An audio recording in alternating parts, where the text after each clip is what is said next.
America's healthcare advocate, Carrie Hall. Hello, America. Welcome to America's Healthcare Advocate Show, broadcasting coast to coast across the USA here on the HIA Radio Network. You can learn more about us by going to the website, americashealthcareadvocate.com. Also, all these shows are videotaped. Our producer, Mr. Dave Thiessen, behind the cameras, Darren Wilhite, the man behind the microphones. All of this is put together and posted on our YouTube channel. I think, Dave, what did you say we're at? 450,000? Yeah. 454,000 views on YouTube. Thanks to all of you in the listening audience. Also, 15 podcast channels as well, and we're on 238 affiliates. I want to give a shout out to KFPW in Fort Smith, Arkansas, 12:30 a.m., broadcasting our show every Saturday morning there. We really appreciate them, and we get a lot of feedback from the folks in Arkansas, so we're happy to hear from them and let them know that we're thinking of them as well. If you do have a question or comment, you can go to the website, americashealthcareadvocate.com. Send me an email. I'll be happy to answer it. Any questions you may have on healthcare or any other issue that you may want some help with, we're happy to do so. Feel free to go to the website. Well, this is the annual show. We've only missed one of these. We missed last year. In studio with me, Duke Dujakovich, President of the AFL-CIO, and Chris Jenkins, Vice President of AFL-CIO. Welcome, gentlemen. Thank you very much. And we're going to do the Labor Day Car Show today. So the Labor Day Car Show, that's what this show is about. That show is done to benefit the Working Families Friends Fund at the AFL-CIO. We're going to talk a little bit about what that does. We're also going to go into the third segment and kind of let you folks know some of the things that the AFL-CIO does. You know, we'll talk about that when I get to the third segment. I'm going to hold that back for right now. So, Duke, let's just talk about how long have you been with the AFL-CIO, a little history there. And you were a firefighter, I know that, in another life. So, originally I started out as a firefighter in Kansas City, Missouri. I did 30 years there, and I got involved with the Firefighters Union, Local 42. I did my career there. And then I got elected to be president of Local 3808, which is the Kansas City Fire Chiefs Union. Then I became active in the AFL-CIO, while still working, and I became secretary-treasurer there. When the president left, I assumed the role of president of the AFL-CIO there. And so all in, Carrie, I'm really hard to say this, but I've been with the AFL-CIO for about 23 years now. He's been around the block once or twice, folks, so he understands the union. Chris, how about you? What's your history? My story is a little different. I have been involved kind of indirectly with Working Family Friend. I always tease everybody. I've been interviewing for this job for the last 20 years. When this organization started roughly 20 years ago, I was at the first event. I've been at probably 18 of the 20-some events as a volunteer, from golf tournaments to casino nights to dinners to wherever they needed me. And in the last year, an opportunity came along. They offered me the position. I was, yes, finally, I will do it. I've only been waiting 20 years. What took you so long? And we are here, and we've been happy ever since. And I've loved it every day. That's good. We are really happy to have Chris. He's been a wonderful addition, and you know, it's great, and I'm really looking forward to the future now. Well, let's talk a little bit about the show, the car show that's going to be Saturday out at the Azure Amphitheater. Some of you remember that was, what was it called before? Sandstone. Oh, when it was, there you go. When it was Sandstone, it's now the Azure Amphitheater. So you all know where it is on the Kansas City, Kansas side. That starts Saturday at 9 o'clock. So if you've got a car, if you're in a motorcycle, if you just want to come out and look at all the great cars and trucks and motorcycles they're going to have out there on display, it's a great place to go. There's going to be food trucks again this year, I bet. Absolutely. Yep, correct. food trucks out there this year, and there'll be music and a lot of things going on. It's a lot of fun. I've done that show probably every year with Ron Rowe, who is now in Omaha, so he won't be there, but the folks at Blue Cross and Blue Shield are sponsoring, as they always do, and that's why we're doing the radio show today. So talk a little about the show, the history of it, and we've had a lot of fun out there, Duke. Hey, yeah, we have. So this idea came up about, I'm thinking like 4 years ago. Like everybody else, I'm suffering from COVID math. You know, that little timeout kind of really messed us up. So if we had 3 shows in the last 4 years or 4 in the last 5 years, I'm not exactly sure. But we sponsor the concert series. The AFL-CIO sponsors a concert series out at Azura. And since we do that, we get access to the lot to have this fundraiser. And speaking of the name, so my grandmother always called Truman Road 15th Street. because that was what it was before there was a President Truman. And so now you can tell people's age if they call Azura Amphitheater sandstone. So you look at me when you say that. So, yeah. Always you can tell. So, yeah, we've been doing it for a while. It's raised money. It raises money for our charity, and it is fantastic. And it lets the members, rank and file members, get together and show off their passion. You know, if you built a hot rod, if you've done it in your garage over 5 years, you want to get it out and you want to show people what you're capable of. There's a lot of talent, amazing talent out there. We saw some of the cars we saw the last year when we were there it was amazing to me. I mean, there was everything from trucks to cars to motorcycles, you name it, and custom rods. Newer models. There were electric cars out there that we saw, Tesla plaids. I mean, it's a great variety. It's a lot of fun, great people, a lot of fun to go out there.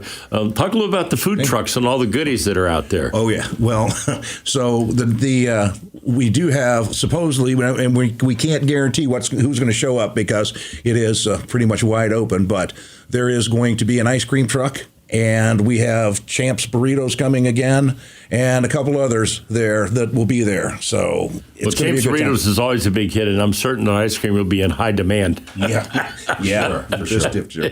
Yeah. So Chris, let's talk just a little bit about before we go to break here, a little bit about the Working Family Friends Fund, and who you help. Working people. This fund was created, and like I said, in the last 20 years that I've been processing or trying to get through this process, what I've realized, what I see is that a lot of people have scrapes or what I'm going to say, a bump along the way, not a major problem that happened in their life, but sometimes a car battery or tire went bad, or even just little things that a lot of people just think of, I'll just go buy another battery. You wouldn't understand or even believe how many people that affects their life, how to get to work that day. So what we are able to do a lot of times, in the last month, I've bought a bicycle for a guy because he wanted to get to work. This was his opportunity to get there. So a lot of times we're saving people's opportunity to keep their job, to keep their life on track, for lack of a better way of putting it, quite honestly. Yeah, and unfortunately, we're not in a time right now where, people have a lot of excess cash to spend. I mean, if you're taking a look at where we're at in the markets and where we're at, with inflation and all the rest of it, you've got folks struggling out there living paycheck to paycheck. And it doesn't take much, like you just said, Chris, to knock them down. And then the key to what you just said there was kind of interesting. We'll talk more about this when we come back from the break. But the key to this, I think, was when you talked about giving these people, you're giving them a hand up, not a hand out. That's correct. That's exactly right. And it's rewarding on both sides. A lot of times I run into these people, I meet these people just on the fluke sometimes. And they will say, "Hey, thank you for the help," or "You helped our family. We had a funeral that we didn't have a way to get this done, and you guys were able to get us through. We'll work together with Duke. Duke will work together with us. We'll find a way to get this thing done for people." So I feel good about it every day when I leave. Yeah, you should. It's a great program, and as you said, it helps working folks. Once again, it is Saturday at 9 o'clock. If you want to go out to the show, look at the beautiful cars out there, trucks, motorcycles. If you've got one you want to bring, come on out. They'd love to have you. So feel free to come out and display your car, your truck, your motorcycle, whatever the case may be. It's Saturday at Azura Amphitheater over in Kansas City, Kansas. We'll be back after the break. You're listening to America's Healthcare Advocate, broadcasting here on the HIA Radio Network, coast to coast across the USA. Stay right there. We've got more. The Golden Rule. Treat others as you want to be treated. I'm Steve Keeker, and this is one of the founding principles of my firm, Senior Care Consulting. Since 2002, our value statement has included honor our mother and father, respect our elders, care for those in need, and treat your family as our own. We've been honored to help hundreds of families make one of the most difficult decisions they could ever make, serving them in their greatest time of need. If you're looking for someone who can provide you experienced and objective guidance when searching for a senior care community, reach out today and discover the services of Senior Care Consulting at 913-945-2800. 913-945-2800. Know your options and choose with care at seniorcareconsulting.com.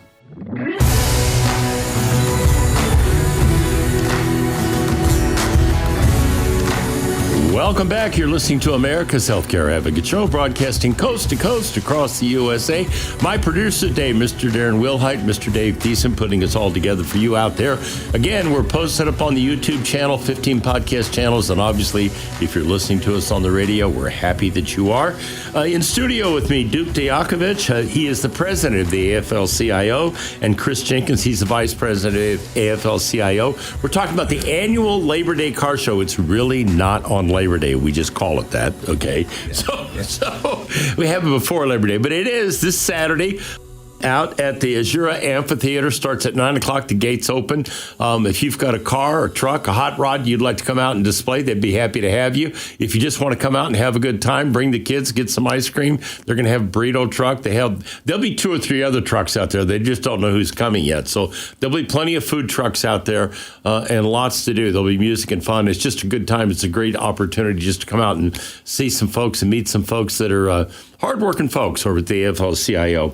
So, Chris, let's talk a little bit about, examples of some of the folks that you've helped, because I think people lose sight of this sometimes. There are folks that are out there going to work every day, but they have something happen in their lives and they don't have extra cash to take care of it, and they may not have any place to turn. So give us a couple examples. One that just recently happened, and this one really knocked my wheel off. A lady, working like she does, bought a house, moved in with her family, got there, everything was great. She's away on business. While she's away on business, her son is run over.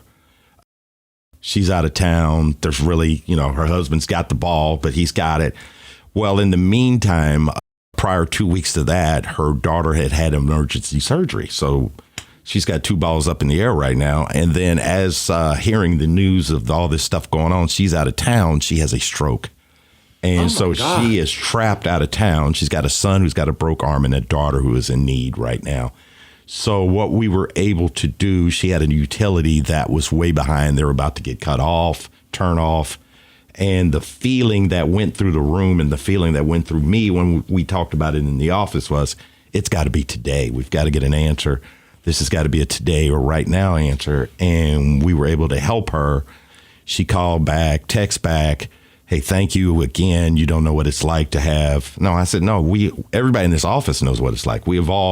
I think that's kind of what we like about each other in this office, is that we've all been there. Whenever why don't I have it? I'm working 40 hours a week. I'm sometimes even doing overtime, and I just don't have it. And I'm not talking about the cable bill. I'm not talking about the membership at the gym. You're talking about necessities. I'm talking about life. I'm talking about, how come I don't have electricity? Why am I trying to manage my thermostat like I am? And I'm working 40, 50 hours a week. So we were able to help that lady. And then, another case where just things happen that you don't even think about. A lady we dealt with, her water was running, her toilet was running. She never thought anything about it. Said she was deaf. I was going to say, somebody came over to visit, a little lady friend came over and said, hey, your toilet's running. And she said, no, I didn't know. And then jiggled the handle and it turned itself off. No big deal. Well, 2.5 weeks later, when that $600 water bill shows up, it scared her. And she called her utility company, and the utility company said, it's $600 worth of water. You got to pay for it. She explained to him she was deaf in 1 ear. She explained to him that she was a school teacher. She explained to him that this would almost bankrupt her. And you owe us $600 for water. We were able to get in the middle of that and get that down to less than $100. So, Duke said, this is the thing. You guys are advocates for these people. When they don't have a voice someplace, right? When they don't have somebody they can turn to, fear comes in. You don't know, what am I going to do? Who do I talk to? I mean, I get these kind of calls all the time from people on the health side. But you're doing this for people in everyday life. Right. That's part of what this union brings to their members and their families, right? Yeah, I had an electrician call me up at 9 o'clock at night, okay? And he had a very simple question. He said, hey, I got jury duty. And I said, oh, okay. And he said, I'm working 7 12-hour days. and I'm out of town. It's back in Iatan. He's way out. He's way out on his job. Right. They're doing 7 12-hour days. And he said, I'm supposed to call this number. I don't have cell service at where that is. And he said, so the question I have is, how long do I have before they come arrest me? Oh my God. Whoa. He said, no, this Let's job. not go there. Yeah. He said, it says that it's a subpoena, and they, and so he's like, how long do I have until this happens? And I said, it's not going to happen like that. Look, we can have somebody call for you and get this taken care of and do all that. And he said, you don't understand. This job is the difference between my daughter going to college and community college. So it's real. And all it took was a phone call. Somebody to be able to get on the phone for 90 minutes, explain the situation, delay it, defer it. Yeah. But somebody's got to spend that time. So yeah, it's not always that they need something. They just sometimes need something done. Yeah, see, and to that point, he's an electrician who was sent to a job out of town. Yep. If he's going to work 7 12-hour days based on what electricians get paid, right, he's going to make a lot of money. He's got the money. Yeah, so that wasn't the issue. The issue was he doesn't know how to deal with this, but he had someplace to turn. Exactly. You guys are a resource for people to help people in those situations, not just monetarily, right, but in a situation like this, being able to get on the phone to whoever at the court system and try to get them to understand this man's not trying to dodge it. Yeah. He's out of town. He's got to make this money. Right. So, yeah. So on the way over here, we had a phone call came in, right? So young lady said that her father-in-law had a cardiac issue and was hospitalized. He's in the hospital, right? His wife then had a medical issue, and she had a reaction to the pain medicine that they had given her, and so she needed to be hospitalized too. And for those of you who don't know, tomorrow is Election Day. Yeah. And so their question was, how can we get an absentee ballot when we're in the hospital? And so we had to deal with that. Chris and I dealt with that in the parking lot. Things you never think about. That is one I never that I would never have guessed. Hadn't kept you up at night one time. Yeah. I would have to say those some pretty conscientious voters there. If they're going to be hospitalized, wanted to know how they're going to get an absentee ballot. That's pretty impressive. Absolutely are, and it's a primary election, and so a lot of people aren't real eager to vote. But we don't want to say don't vote. Yeah, no, it's primary election, and you need to vote. Period. Okay, so how many people in the AFL-CIO? And talk about, we're going to go to break here in about a minute, but just a little bit about how many folks are in the union here in the Kansas City Metro. Duke, Kansas City has a really strong union density, more so than a lot of other places geographically where we are located.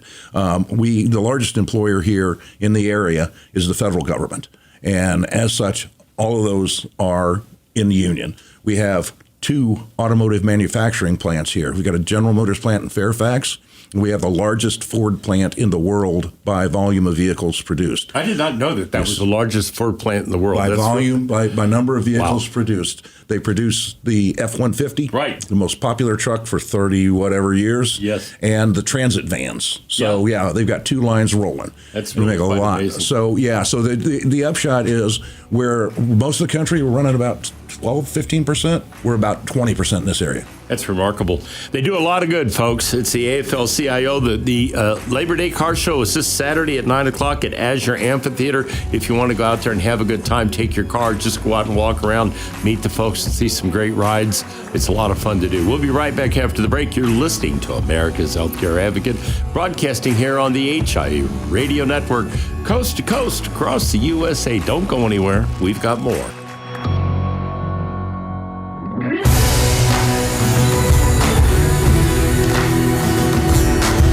Welcome back. You're listening to America's Healthcare Advocate Show, broadcasting coast to coast across the USA here on the HIU Radio Network. You can find out more about us by going to the website, americashealthcareadvocate.com. If you have a question, if I can help you with something regarding healthcare, health insurance, please feel free to reach out to me. I'm happy to help you any way that I can.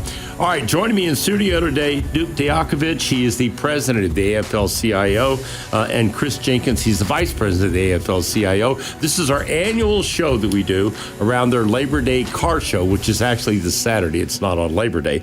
And if you want to go out and have a good time, just want something to do on a Saturday, be a lot of fun, go out to the Azure Amphitheater. The gates open at 9 o'clock. There'll be a lot of cars. If you've got a car, if you've got a bike, if you've got a truck, that's a resto mod or a hot rod, whatever the case may be, feel free to go out. There were electric cars out there last year. I mean, some of the displays out there of the electric cars was like, these things are actually getting kind of a foothold here. Yeah, so we had a lot of, it was a lot of fun. It's a lot of fun every year. There's food trucks out there, ice cream, burritos, there'll be more. So there's plenty of stuff to do, music, just a good time. So once again, it's at 9 o'clock this Saturday at the Azure Amphitheater. If you want to go out, feel free to do so. So let's shift gears here. I read an article, I told you this before you came up on air, in the Wall Street Journal the other day, and it was an article comparing the what college graduates could make versus what kids that were not college graduates who had gone into apprentice programs, where they're in an apprentice program for a year, 2 years, going to some of these technical schools or just becoming an apprentice. 50% of the kids that are in college don't make as much as the men and women who go out into the trades. And it was funny because this jobs report that just came out last week that's got everybody pretty upset right now. The one area of the country where there was significant growth was in construction jobs. So what I want you to do is just talk about all of the programs that you guys have available out there for kids coming out of high school. I told you a story off air. I've got a good friend. He's in my Bible study group. I don't know what my son doesn't want to go to school. What is he going to do? I took that article out of the paper and I brought it to him and I said, the AFL-CIO's got some great programs. You really need to have him take a look at this. But talk about the apprenticeship programs of what they do and where there's an opportunity, an unfulfilled opportunity, actually. Right. No, it continues to amaze me what I think was a disservice that was done to this country back when I was in high school, when we were told, listen, if you don't go to college, you're going to wind up digging a ditch. Well, I got news for you. The guy digging the ditch, his boat matches his truck. They're painted the same color. And he's making $18 an hour to start. I have to know that because I put a young man in that program. Correct. It was $18 an hour a couple of years ago. I think it's up to $21 now. But the other couple of things that most people don't realize, and you especially don't realize it when you're young, but when you get to be my age, you realize that pensions and health care and all of those things are critically important. There's one more thing, is that when you start making $22 an hour with those benefits kicking in, you don't have any student debt. We pay you to learn this. And, Chris has got a really unique perspective on this because of his family. Correct. I tell everybody, and back in the 80s, I went to Sligo High School, USD 500, Kansas City, Kansas. My mother, which is such a bad idea, they made her the high school counselor there while I was there. Not a fun ride. But in the 80s, what they wanted kids to do was take your ACT, SAT, and let's see how we can get you in an engineering program. Everybody they believe should be an engineer. And if you're not going to be an engineer, then why bother? The feeling for a kid in the 80s and even the early 90s, when it all switched from engineering to kind of what they called computer science back then. Now you probably couldn't even get a computer science degree. Now it's all a different kind of animal. What we have learned, or I have learned and even tried to communicate to a lot of kids, and we're using the word kid coming out of high school, and I call anybody under 30 a kid. These opportunities are still available to a 22, 24, 25-year-old kid, because now he's got work experience and he understands the value of this union. He understands the idea of being in a place where this industry is always going to go. It's always going to grow. There's always going to be buildings coming up. There's always going to be buildings coming down. They're always going to need pipes. They're always going to need water. They're always going to need electricity. That is what I always try to tell people. And we're trying to work with Duke and some of the labor leaders here in Kansas City on how to put together kind of like we had college back to school night when we were kids. Yeah. Now we're trying to do a skilled trades night at some of the different schools here in the community to give those kids an opportunity. A look. I mean, nobody even knew how to do these things back when we were kids. How do you get a hold of it? Now the internet has exposed all this. My cousin was a pipe fitter from the 70s. He had to write letters back in 72 to figure out how to become a pipe fitter. Now you just go online. We are talking 50 years later, but still, it's out there. So talk a little bit about that, dude. How do they get? So parents hearing this, because man, my son, he's pretty good with his hands. He's pretty good. He's pretty good garage mechanic. He could do something. Talk a little about how do they? Chris just mentioned. How do they find out? Where do they go to get this information? We have a very, very diverse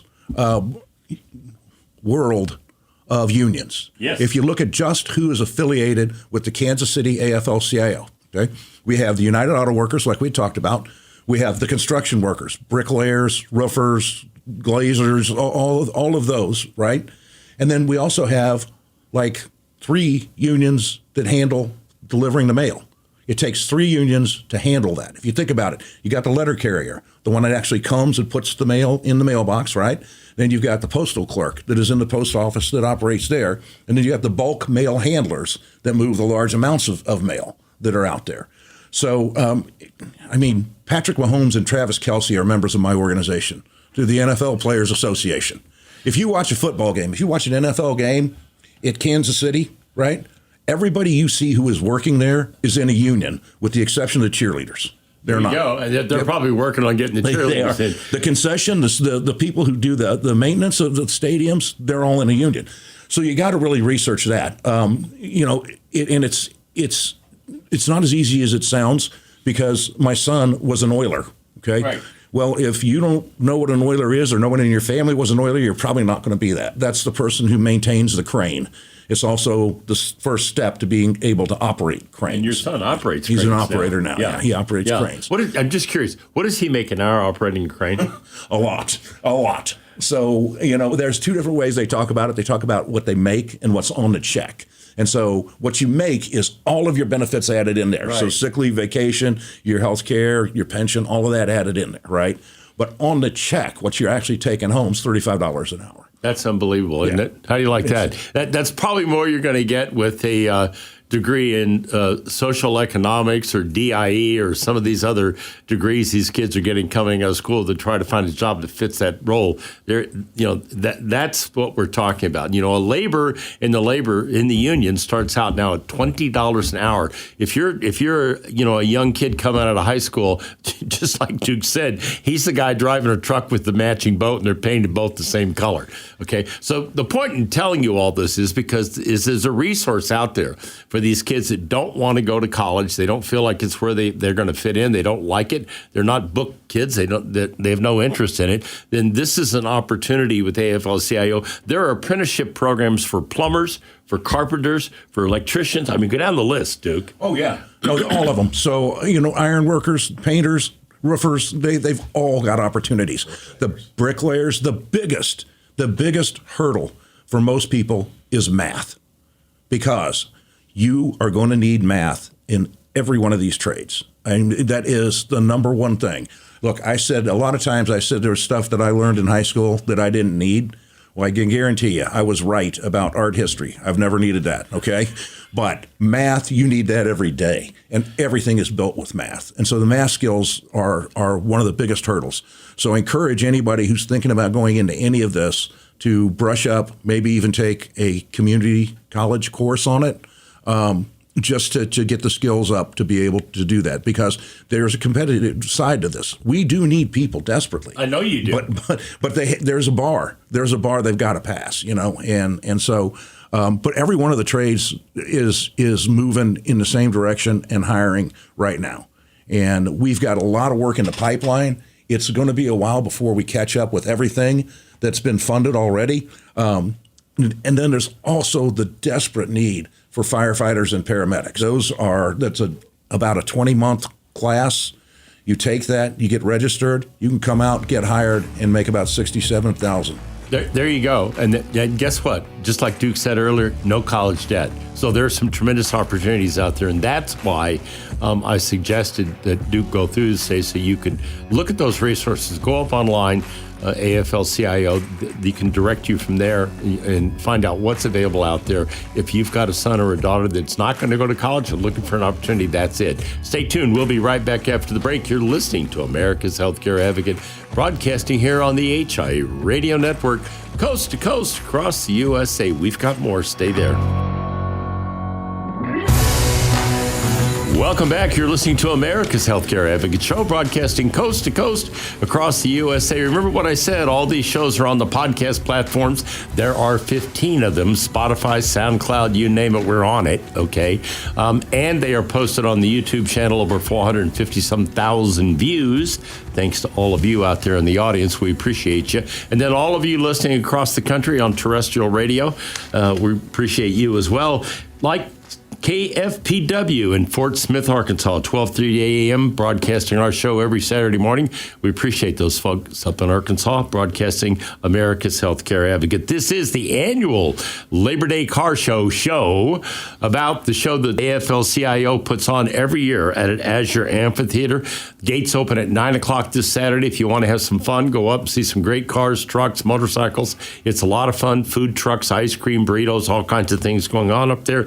In studio with me, Dujakovich. He is the president of the AFL-CIO, and Chris Jenkins. He is the vice president AFL-CIO. Let's kind of continue with that theme a little bit, Chris, about the opportunities that are available for these young folks that are looking for a chance to, to find a good job and not go into college and go to debt because they're really not interested in it. Well, and it's funny you say the going in debt part. When we were on commercial break, I got to thinking about my Sally Mae payment whenever I was completed with my school, and I think it took me 10 years to pay that off. And everybody in the office used to tease me and say, you could have went to work instead of trying to live a real job. You could have went to work instead of trying to be Sping-Coley in Fast Times at Ridgemont High or KU High. But I like for people, I mean, nowadays, everybody's has a phone. It used to be if you didn't have the internet, you had to go to the library. Who wants to go to the library?